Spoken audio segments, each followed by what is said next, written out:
Hello दोस्तों, तो कैसे हैं आप लोग। इस वीडियो में मैं आज बात करने वाला हूं वेल्डिंग का मास्टर स्ट्रोक, यानी कि वेल्डिंग करते समय बहुत सारे चीज़ आज के बाद इस वीडियो को देखने के बाद आप याद करना छोड़ देंगे। यानी कि जब हम वेल्डिंग करते हैं तो बहुत सारी चीज़ें हमें याद करना पड़ता है, और वही चीज़ आज की वीडियो में आपको ऐसा एक ट्रिक बताने वाला हूं जिससे आप वो ट्रिक का इस्तेमाल करके आपको वेल्डिंग करते समय आपको याद करने की ज़रूरत नहीं होगी। और पहले की तरह आज की वीडियो भी मैं शुरू से ही शुरू करने वाला हूं, यानी कि जीरो से लेकर हीरो तक का। तो सबसे पहले हम इलेक्ट्रोड को थोड़ा सा जान लेते हैं, उसके बाद उस मास्टर स्ट्रोक के ऊपर भी चलेंगे। दोस्तों, इस वीडियो से आपको 1% भी नॉलेज होता है तो प्लीज़ वीडियो को लाइक और चैनल को सब्सक्राइब कीजिएगा और अपने दोस्तों में शेयर करना बिल्कुल ना भूलें। चलिए फिर वीडियो को शुरू करते हैं। अभी हमारे पास दो तरह के इलेक्ट्रोड है, बाकी बहुत सारे इलेक्ट्रोड होते हैं, क्योंकि इलेक्ट्रोड का जो साइज होता है 1.6 से लेकर 10 mm तक इलेक्ट्रोड का साइज होता है। लेकिन जो हमारे पास अभी अवेलेबल है ये है E6013 और E7018। और इसके बारे में थोड़ा सा जान लेते हैं। यानी कि इलेक्ट्रोड 70 इस रॉड का मिनिमम टेंसाइल स्ट्रेंथ को दर्शाता है, और लास्ट का जो डिजिट होता है इसका पोजीशन दर्शाता है, यानी कि आपको वर्टिकल में करना है या फिर ओरिजेंटल में करना है या फिर ओवरहेड करना है, एक किस टाइप से आपको वेल्डिंग करना है ये आपको दिखाता है। चलिए, ये तो नॉर्मल चीज़ें हो गया। दूसरी चीज़ क्या हो गया, तो दूसरी चीज़ ये हो गया कि जब भी हम वेल्डिंग करते समय या तो साइट पर या फिर न्यू इलेक्ट्रोड का परचेज करने जब हम किसी दुकान में जाते हैं तो अक्सर हमसे पूछता है कि आपको कितना नंबर रड चाहिए। जो सबसे ज़्यादा यूज होता है इलेक्ट्रोड उसके बारे में आपको बता दे रहा हूँ। जैसे 2.5 mm का जो इलेक्ट्रोड है उसको हम 12 नंबर बोलते हैं। 3.5 mm का जो इलेक्ट्रोड है उसको हम 10 नंबर बोलते हैं। 4 mm का इलेक्ट्रोड को 8 नंबर बोलते हैं। 5 mm का जो इलेक्ट्रोड है उसको 6 नंबर का रड बोलते हैं। और वैसे ही 6.3 mm का जो इलेक्ट्रोड होता है उसे हम 4 नंबर इलेक्ट्रोड बोलते हैं। अभी हमारे पास दो इलेक्ट्रोड है, यानी कि एक जो है हमारे पास 3.15 mm का इलेक्ट्रोड है जिसे हम क्या बोलेंगे, इसे हम 10 नंबर इलेक्ट्रोड बोलेंगे। दूसरा जो हमारे पास इलेक्ट्रोड है ये इलेक्ट्रोड E7018 का है, यानी कि इसका जो साइज है 4 mm है और इसे हम 8 नंबर का रड बोलते हैं। लेकिन ये चीज़ें हमें मालूम कैसे चलेगा, क्योंकि ये चीज़ें हमें इलेक्ट्रोड पे लिखा हुआ नहीं मिलता है। तो हमें इसके लिए क्या करना होगा, जो इसके बॉक्स होते हैं उस बॉक्स के ऊपर यदि हम देख लेते हैं तो हमें मालूम चल जाता है। जैसे यहाँ पर देखिए, आप यहाँ पर साइज लिखा हुआ है, थोड़ा सा जूम करते हैं पहले, तो यहाँ पर क्या लिखा हुआ है 3.5 mm इंटू 350 mm। इसका मतलब है कि ये जो इलेक्ट्रोड है इस इलेक्ट्रोड का जो मोटाई है वो 3.15 mm है और इसका जो लेंथ है ये है 350 mm। ठीक है, तो ये हमें बॉक्स के ऊपर मिल जाता है।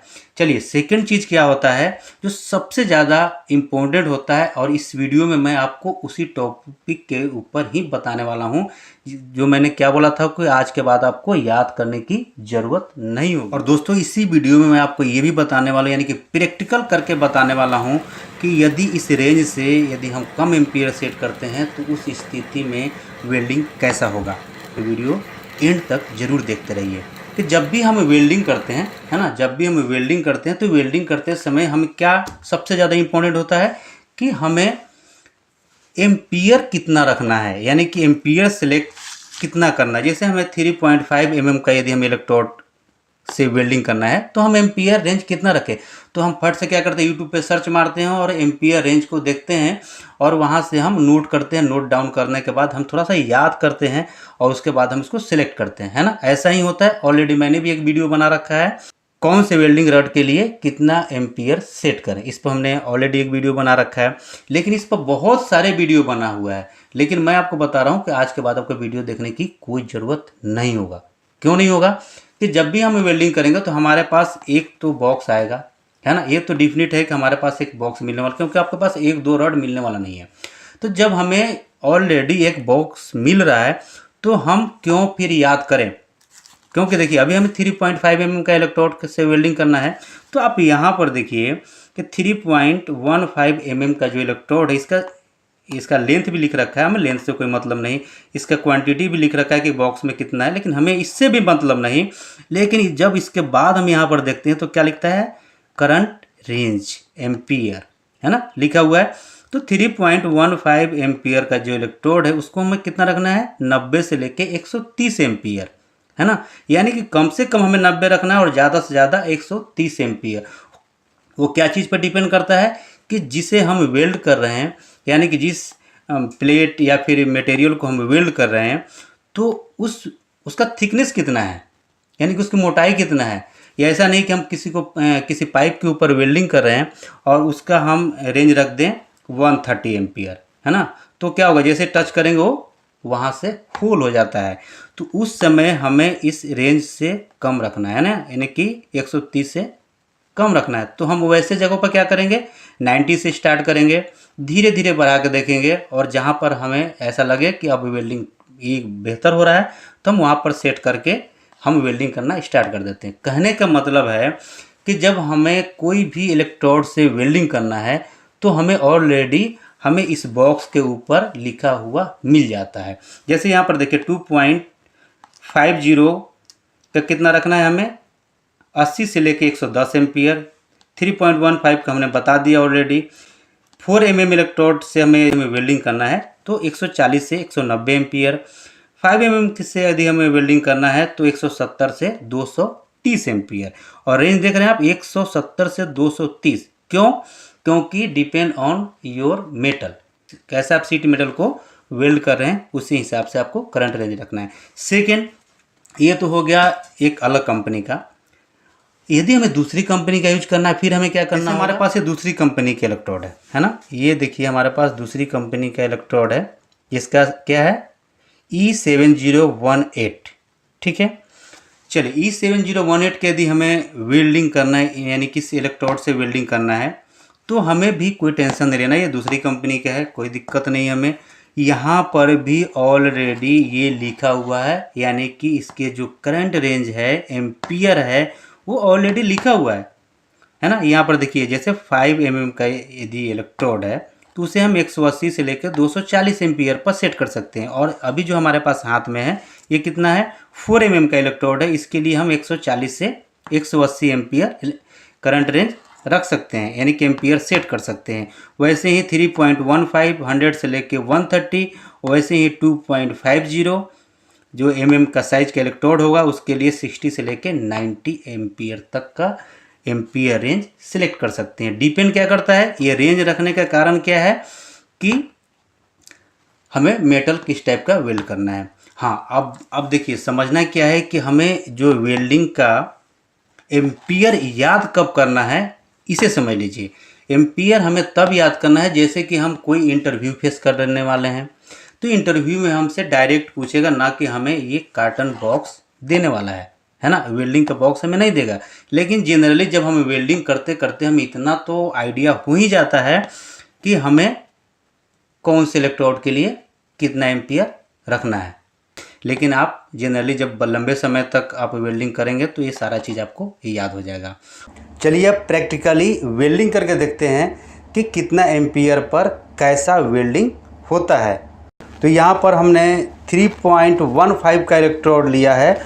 तो यहाँ पर आप देखिए कि जो 3.15 का इलेक्ट्रोड जो है उसका करंट रेंज कितना है, 90 से लेकर 130 एम्पियर। तो सबसे पहले हम वेल्डिंग मशीन को 90 पर ही सेट करेंगे और 90 पर सेट करने के बाद वेल्डिंग करके देखेंगे कि इसमें कैसा वेल्डिंग होता है और 130 एम्पियर पर कैसा वेल्डिंग होता है। सबसे पहले हम सेट कर लेते हैं। यहाँ पर नोब को धीरे धीरे घुमाकर एक्यूरेट हम यहाँ पर 90 पर सेट कर लेंगे। अब 90 पर सेट करने के बाद जो वेल्डिंग है, वेल्डिंग का क्वालिटी चेक करेंगे कि कैसा क्वालिटी 90 एम्पियर पर जब हम सेट करते हैं तो उसका क्वालिटी कैसा होता है, और 130 एम्पियर पर जब हम सेट करेंगे तो कैसा होगा। तो देखिए आप यहाँ पर किस टाइप से ये वेल्डिंग हुआ है। चलिए अब हम क्या करेंगे कि इसको 130 एम्पियर पर सेट करेंगे सेम इलेक्ट्रोड के लिए, यानी कि 3.15 ही इलेक्ट्रोड है और यहाँ पर 130 सेट हो गया है। अब चलते हैं यहाँ पर वेल्डिंग करते हैं और वेल्डिंग करके देखते हैं कि कैसा वेल्डिंग होता है और दोनों में डिफरेंस क्या है। सबसे बड़ा बात है कि डिफरेंस क्या है। 90 पर हम जब वेल्डिंग करेंगे और 130 एम्पियर पर जब हम वेल्डिंग करेंगे तो कैसा इसका वेल्डिंग निकलता है। देखिए अब दोनों में देखिए कितना मेल्टिंग पॉइंट जो होता है ना, यानी कि बहुत ज़्यादा पिघल गया है। यहाँ पर 130 एम्पियर पर यदि हम सेट करके करते हैं तो ये ज़्यादा पकड़ बनाता है, ज़्यादा फ्लक्स इसमें निकलता है ना, ज़्यादा फ्लक्स निकलेगा। यदि ज़्यादा फ्लक्स निकलता है तो वैसे में क्या होगा, जो वेल्डिंग है वेल्डिंग ज़्यादा दूर तक फैलता है। ठीक है, और यहाँ पर हमने कौन सा रड लिया था, E6013 और जिसका डायट था 3.15।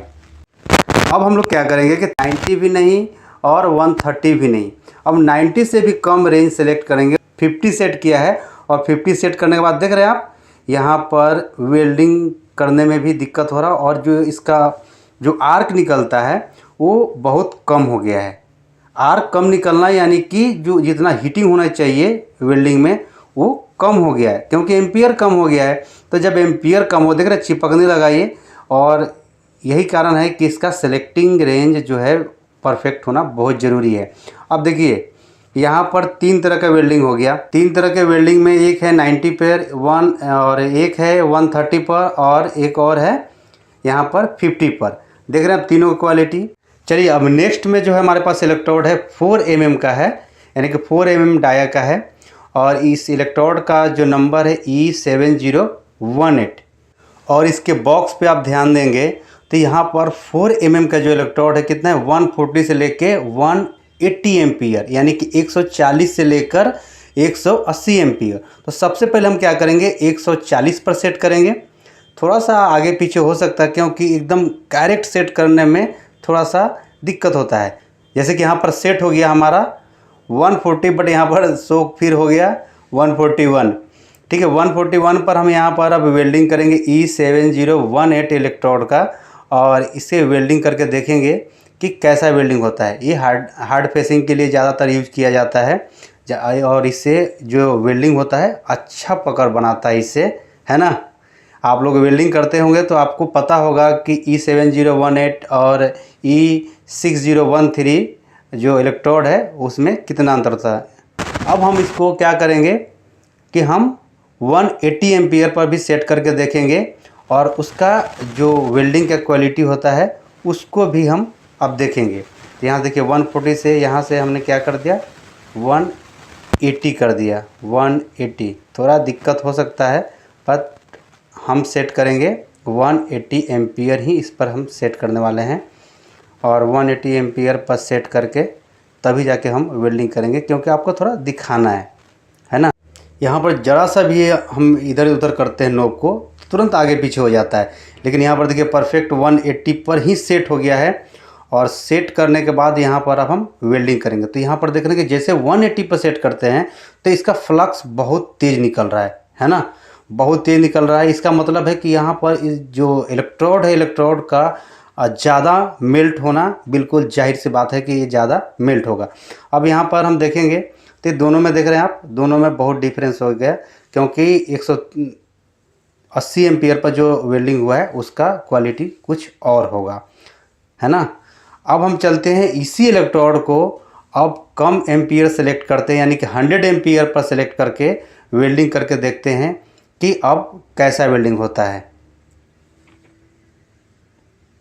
तो यहाँ पर देखिए आप किस तरह से दिक्कत होना स्टार्ट हो गया, यानी कि जल्दी से ये स्पार्क भी नहीं कर पाता है।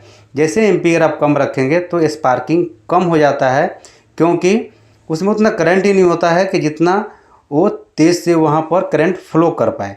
वेल्डिंग होगा, है ना, लेकिन थोड़ा दिक्कत होगा। हम ऐसे जगहों पर कम सेलेक्ट करते हैं जहाँ पर जिसका थिकनेस कम हो, यानी कि उस मेटल का थिकनेस कम हो, तब हम उसको कर सकते हैं।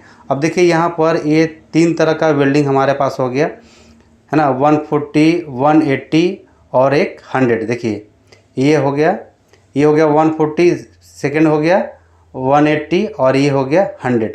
तीनों में आप देख लिए कि किस तरह से वेल्डिंग होता है। तो इस टाइप से हम वेल्डिंग करते हैं और यहाँ से करंट को सिलेक्ट करते हैं। और बहुत ज़्यादा यदि हम इसका एम्पियर सेट कर दें, है ना। देखिए जैसे हमने यहाँ पर बहुत ज़्यादा करंट रेंज सेलेक्ट कर लिया है। अब देखिए यहाँ पर क्या होता है, जब हम वेल्डिंग करते हैं, यानी कि जब हमें मालूम नहीं है और ज़्यादा एम्पियर पर हमने सेट कर दिया है वेल्डिंग मशीन को, तो वैसे जगह पर देख रहे हैं फ्लक्स कितना जनरेट हो रहा है, यहाँ पर आग ही आग लग रहा है ना। यदि आप वेल्डिंग करते होंगे तो आपको पता चल रहा होगा कितना ज़्यादा यहाँ पर फ्लक्स हो रहा है। देख रहे हैं पूरा पिघला दिया ये, यानी कि जिस मेटल पर हमें वेल्डिंग करना है उससे भी गड्ढा कर दिया। तो हमें एक्यूरेट एम्पियर सेलेक्ट करना बहुत ज़रूरी है, क्योंकि तभी जाके हमारा जो मेटल है, मेटल सही ढंग से जुड़ पाएगा। तो दोस्तों आशा करता हूँ ये वीडियो आपको पसंद आया होगा। वीडियो पसंद आएगा तो प्लीज़ वीडियो को लाइक और चैनल को सब्सक्राइब जरूर कीजिएगा। चलिए फिर मिलते हैं नेक्स्ट वीडियो में, तब तक के लिए जय हिंद, वंदे मातरम।